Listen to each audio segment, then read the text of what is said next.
7 மாத கர்ப்பிணியான டெல்லியை சேர்ந்த பெண் போலீஸ் பளு தூக்குதல் சாம்பியன்ஷிப் போட்டியில் 145 கிலோ எடையை தூக்கி அசத்தியுள்ளார். மன உறுதி இருந்தால் முடியாதது எதுவுமில்லை என்று சொல்வார்கள். இது உண்மை என்பதை டெல்லியை சேர்ந்த பெண் காவலர் நிரூபித்துள்ளார்.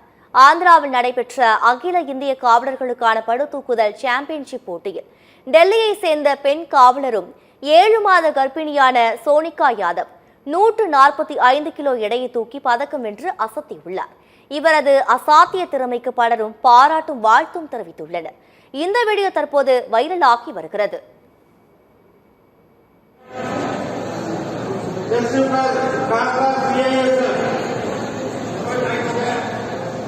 Come on, Sony, come on. Come on. Easy. Easy.